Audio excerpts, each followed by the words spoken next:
Hi everybody, welcome to Youth Pledge for Employers. This is Ruth Royal and I'm absolutely over the moon today to be talking to James Groves, who's Managing Director of Indigo Swan. James, thank you so much for joining us. Ruth, no problem at all. Pleasure to be here and yeah, looking forward to having a chat with you.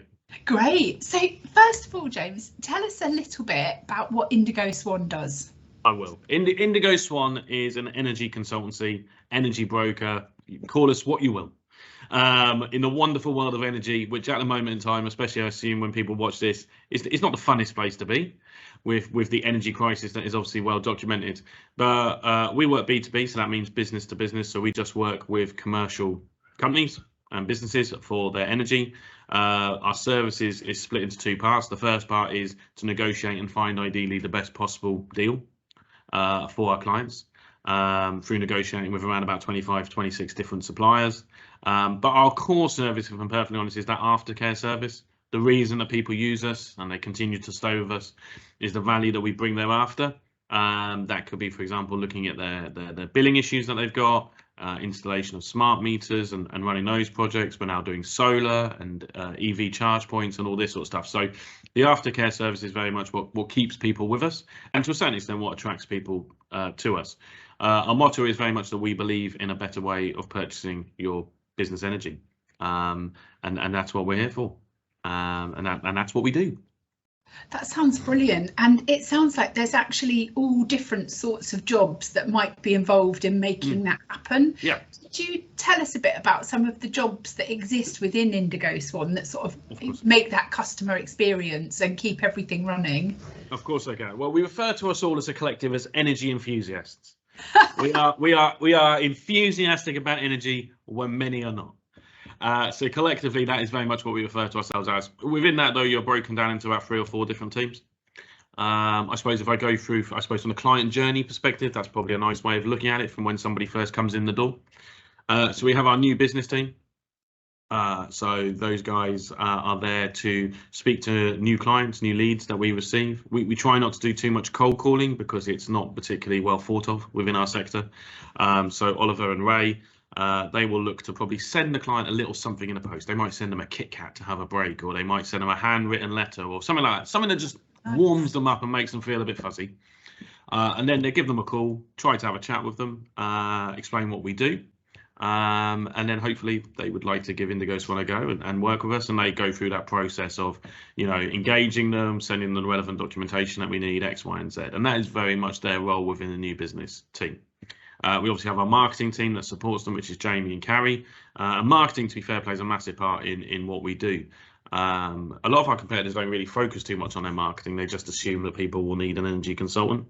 But for us, we do put a lot of time and effort and money into the marketing that we do, from the stuff that people will see out on social media through LinkedIn, Twitter, Facebook, Instagram. You never know, we might even get on TikTok one day, but we'll wait and see. But yeah, the marketing function is very important to us, whether it be sending out news on what's going on in the sector, whether Jamie and Carrie are writing blogs and writing content around the markets and what's happening, whether it's updating our website, putting together brochures, like I said, updating our social media. The marketing function is very important. For the marketing new business, it then comes across to who we call our client guides, and they are guiding our clients through the complex world of energy and what they need to do and what decisions they need to make. Traditionally, you would call them an account manager. So for the purposes of people listening to this, they may have heard of account managers, and they are the first port of call for all of our clients.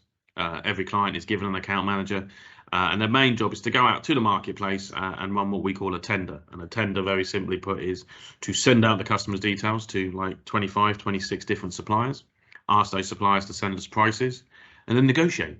And it's a fun job. It's the job I did when I first started here. I loved it. It's a bit like stocks and shares. You go out into the marketplace, you get 20 quotes come in, you sort of look at your top 5, you go back and go, oh, this one's beat you, can you do anything about it, can you bring it down a little bit? And it's nice, it's good. It's that, there's a nice buzz in that team, as there can be in sales. It's not hard sales, because I would argue that what I explained Oliver and Ray do, that is the sale, getting them in the first place. So once they're in, we tend to convert around 80% of those customers. into a contract. So the sale for me is get them interested and get them in. Once they come to the client guys, the account manager, their job is to very much inform the client, to give the client the relevant information to make an informed decision on what they want to do. Do they want to go 12 years, 2 years, 3 years on their contract? What's the best value? What would we suggest based on what the market's doing? And again, yeah, there's a lovely buzz in that team. Less so at the moment with the way the market looks.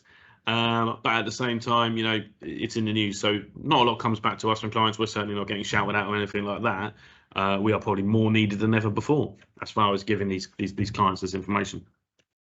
And then once that's done, and once the client is on board, they've signed a contract, we then have our client services team. Our client services team is our biggest team. That probably doesn't really come as too much of a surprise because of all the issues that come with energy contracts.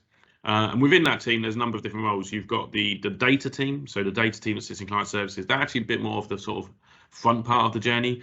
When Ray and Oliver get someone interested and they send their bills in, their job is to go out and get that data from their suppliers to make sure it's correct, find out what their current contract status is, add that to our CRM system, so Salesforce, which is where we add all of our client data. So they very much do that side of things. They go out and they refresh our clients' consumptions. You know, has their energy gone up? Has it gone down? And we look to do that every 6 months to make sure we're keeping an eye on the ball. And if there's anything that comes back that can cause us concern, then we need to make sure the client is aware. The data team also looks after things such as change of tenancies. So if somebody moves out of a property and somebody new moves in, we look after that process. You then have the biggest part of the company, which is the case management team. And the case management team are there to deal with issues and queries. And that could be anything as simple as a client has had a bill and it looks like £100 more than they thought it would. If that's the case, send us the bill. We will go away. The example, Sophie, who works in that team, she'll take that bill away. She'll go to British Gas, for example. She'll say to British Gas, clients had this bill, it's clearly not right. It's an estimated read. Can you have a look at it? And can you do something about it? And can we get this client rebuild? So that's what they do. But they can also look at things like smart meters. And again, people will have heard of smart meters. They're becoming a little bit more prevalent. That's obviously where that will send an automatic read from your electricity meter to the supplier so that you never receive any estimated invoices and estimated bills. So that's a great way of clients that are having that problem with their billing quite a lot, being able to control it and making sure that the bills they receive are accurate. And then the case managers also look at billing for clients as well. We work with a number of property companies and they have anything in the region of 500 to 3,000 individual different electricity meters. So we will receive, you know, 3,000 PDFs or 3,000 bills a month. We then put that into a nice, beautiful looking spreadsheet that then gets sent to our client that they can then upload to their software. So they don't have to worry about going through 3,000 bills, etc. We do that for them. So that's very much what those guys do. Outside of that, we have a leadership team. So we have leaders that run the client services team or the cases team. We have a leader that runs the data team. We have leaders that run the sales team and the new business team. And then you have my senior management team, which is myself as managing director, Hayley, who's our head of finance, there to make sure we're not spending too much money, and also to make sure money's coming in. And she works with Harriet, who's one of our finance managers as well. We then have Amy, who's our commercial director. Recently promoted Amy actually and Andy to director roles, which is very exciting. So they started, you know, doing the day-to-day, much like myself, and worked their way up to directors, which was really exciting this year. So yeah, Amy's our commercial director, so very much looking after our key accounts, very much, you know, working on our relationships with suppliers and all that sort of stuff. And then Andy, he's our operations director, very much in charge of making sure processes are being done in the correct way, making sure we're looking at processes. Are we being as efficient as we can? You know, have we got enough members of the team? Do we need to recruit? You know, and just really analysing and looking at those numbers to make sure that we're in the right place capacity-wise to do the most efficient job. And that is a very much a whistle-stop tour through the different roles in Indigo Swan. That's brilliant. That really kind of laid out what you do. So you're sort of thinking about, I was just jotting down some of those, yeah, that's fine. Some of those bits. So starting at the start of that customer journey, so your new business team, yeah. What sort of skills do you need to work in that sort of new business environment? You talked about sales. What does that mean in terms of honestly, I'll probably say this a lot to you today when we're talking about all our roles. There is an element of personality. There is an element, it doesn't have to necessarily be confidence, but it just has to be a little bit of something. You know, I always look when we interview people, the first question when we interview people will always be, tell me a little bit about yourself. Yeah. Very simple question. But you'll be amazed by the amount of people that don't have too much to say. But everyone does have something to say. And for me, the people that come in, and when I look at it from a new business perspective and thinking about people speaking to prospective clients, you know, having a chat, we're not here to sell. We're not here to hard sell. We're here to build relationships. So if you've got a personality where you are interested in other people and you can ask other people questions and how is their day going and what is their business about and what are the challenges they are facing, and you've got that sort of level of confidence that you can do that, then that's a perfect job for you. It's not admin heavy. So if you hate admin and you hate the thought of emails and entering data and all this sort of stuff, new businesses are quite a nice place to start Indigo Swan, because you haven't got to worry about that. What it's more about is you as a person, your personality. You know, do you have some confidence to be able to get on the phone and have a chat with someone? You know, not everyone's going to say yes. They're not. That's, you can ask any business. You have to make so many calls and speak to so many people to win some new business. But only if you have a want and an enjoyment in having a chat and finding out about people and building relationships, they're the types of skills that in new business I would look for. I'm not worried about the computer skills. I'm not worried about software skills, etc., etc. You don't need to be great at maths. You don't need to be great at whatever. You know, but you do need to be good at wanting to know people and wanting to build relationships. So in the new business side of things, they would be the key things that we would be looking for. That's really helpful. So my understanding then with that is that it's almost like that you are quite a confident person, that you've got a natural curiosity about other people and the courage to ask. Absolutely. Absolutely, 100%. You put that much more better than I did. And that sort of intent to want to have a positive impact on people, and also maybe like a little bit of resilience as well to be able to. Yeah, to be fair, you have to have resilience. You have to have resilience, and that would probably filter down into the client guide, into the account manager role as well. You have to have a little bit of resilience, because let's be fair, not everyone is always going to say yes. Yeah. You know, people are going to have questions. You know, like I said, within our sector, you know, that it's hard, it's expensive, it's whatever at the moment. You know, there's lots of conversations going on. Like I say, we don't get shouted at or anything like that, but you will have people who say no. Yeah. And you do just have to have that resilience to go, okay, well, you know, I did my best. Who's next? Yeah. And have another chat, which could be a lot better, and you know, keep your momentum going. And that account manager job that you just referenced, so is that a bit like the new business job in terms of skills that you're looking for, but perhaps also with that negotiation ability as well? You need to have the ability to be able to negotiate. And again, it comes back to relationship building, and we have account managers at all our suppliers, and ultimately, you know, it goes without saying, the account managers that we are able to build great relationships with are always the ones that are willing to do a little bit more for us. And I think that comes down to each of the individual account managers and how much effort they put into building those relationships. You know, it's like we do something Indigo Swan, you know, we want to do like random acts of kindness, for example, and you know, if you're speaking to an account manager, they tell you you're going on holiday to, I don't know, Budapest, then we send them a guide to Budapest. Yeah. Oh, you know, nice. But it's all about building relationships. So there is that side, but also within the sales or the account manager role, there does need to be a level of accuracy. So you're entering pricing, you know, you're emailing clients out offers. You know, I would argue within that role, probably the way that you construct your English and the way that you would look to construct your emails, that is probably more key. Because you are sending out, like I say, information and data, you are entering data, you are analysing data. So again, maths, not too much of an issue because the system does it all for you, but you just have to be accurate in what you're inputting into the system to make sure that the prices are coming out are correct. And then there needs to be, a certain good level of English where you can, you know, craft an email. We're not one of these companies that goes, here's a template. Yeah. Again, it comes back to personality, and again, I'll mention it loads. You can send whatever email you want as long as the data is accurate. You can word that information in whatever way you want as long as the information is accurate, and as long as, you know, it's a well-written, well-crafted email. So yeah, the difference between the two for me is it's leans a little bit more on the sort of written communication, leans a little bit more on the analytical attention to detail compared to new business. You know, new business is literally chat. Yeah. That's really interesting. So it's all those sort of skills from the new business, plus that negotiation, that attention to detail, perhaps that stronger piece around written communication skills, and really that sort of making sure that what you're doing is really accurate. And I guess we don't expect anybody to come in the door perfect at writing emails, you know, especially if it's their first job. We don't. You know, but the beautiful thing is, over the 12 years we've been in business, we have collated some wonderful examples. And it might be, here's a set of 10 emails that Hannah's sent. Save them, use them, refer to them, and then when you feel comfortable to add your personality into it, then start to do that.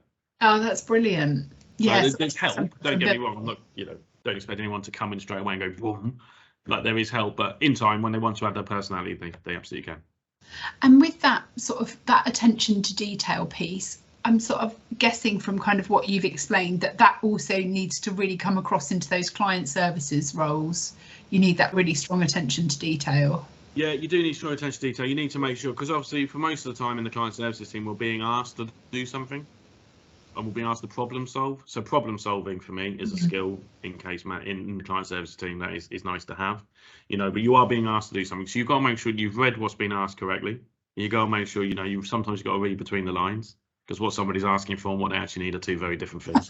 Yeah. As we all know. So you have to be careful. You have to really, I think within the client services team as well, you have to use your initiative more. I would argue initiative is probably a fairly good skill that's needed within that team, because it's a case of you might have 30, 40, 50 different open queries going on, and just use your initiative and go, okay, well, what of these 50, what can I get dealt with quickly? What's going to take one call to a supplier to sort this out, and which one of these is likely to take me a couple of weeks to deal with? And it's about, you have a lot of control over prioritizing the work, thinking about what you can do and when. So using your initiative in that role is quite key, but also very much having a close attention to detail, reading between the lines, and working out what a client actually needs is quite key. As well as the relationship thing, because again, relationship comes back to it, because there is a case of if you've got good relations with the suppliers, they're more likely to help you with your issues.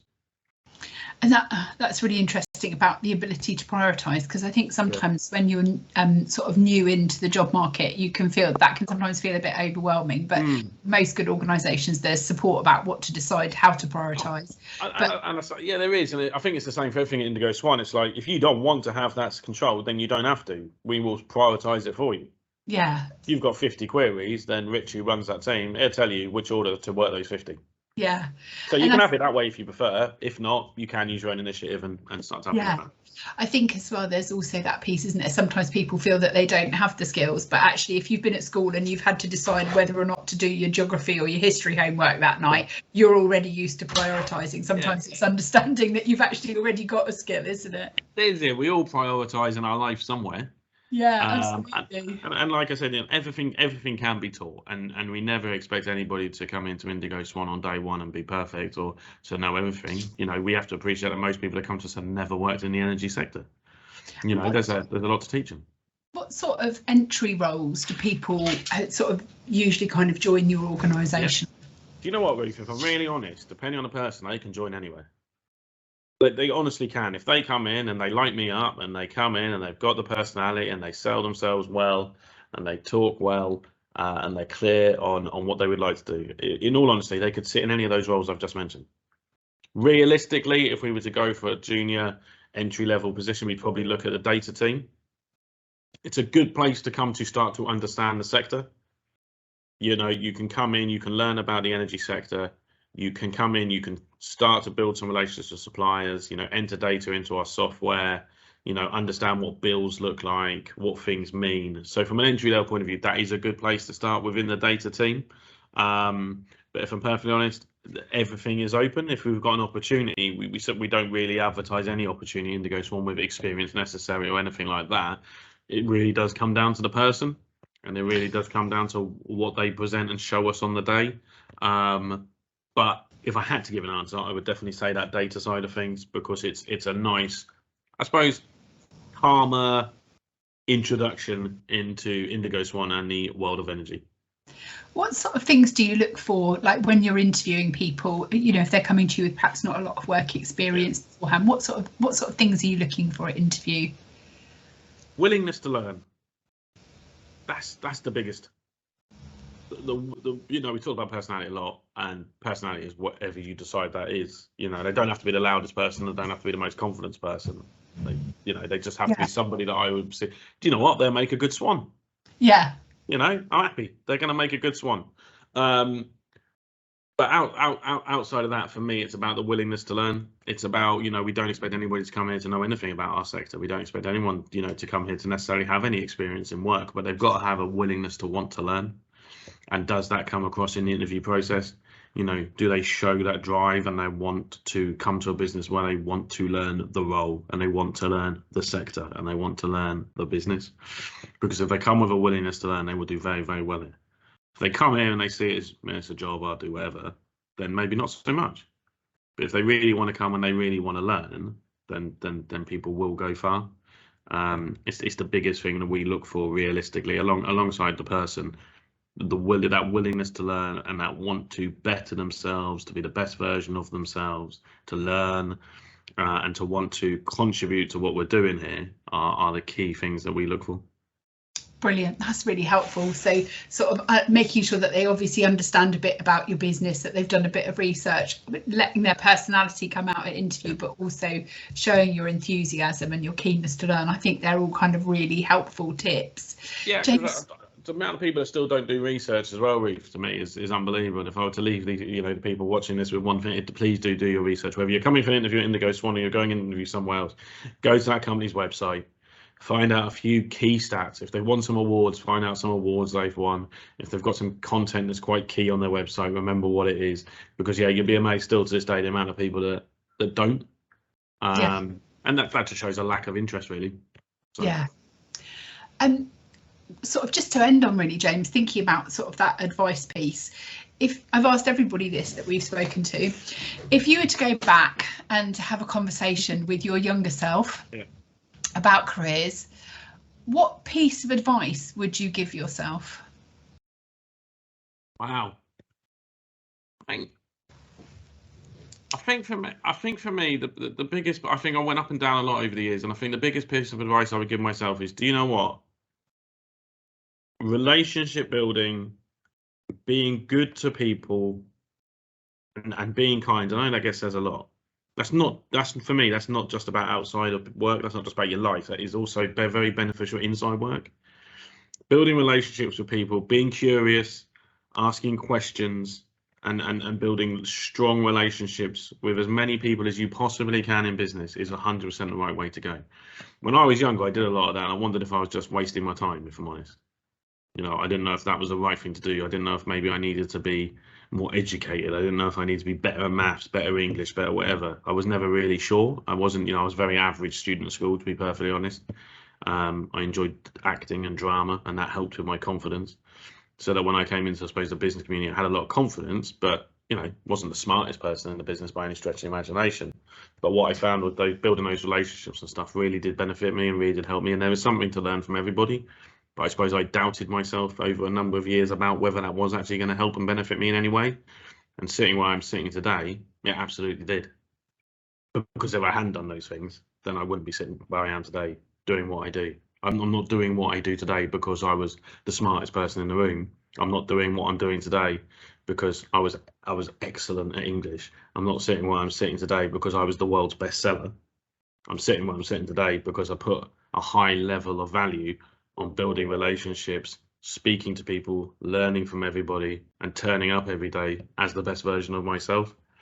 And when I was younger, I probably thought that maybe that wasn't going to help me at all, but that's just who I was, so I just had to go with it. Whereas in time, it absolutely did help me.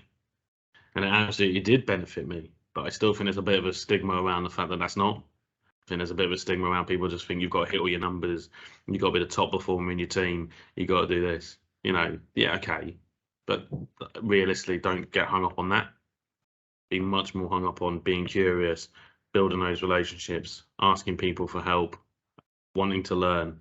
That's the advice I go back. I say, be patient. Good things will happen if you carry on down that road. So that's the biggest piece of advice I'd probably give my younger self, is just to crack on.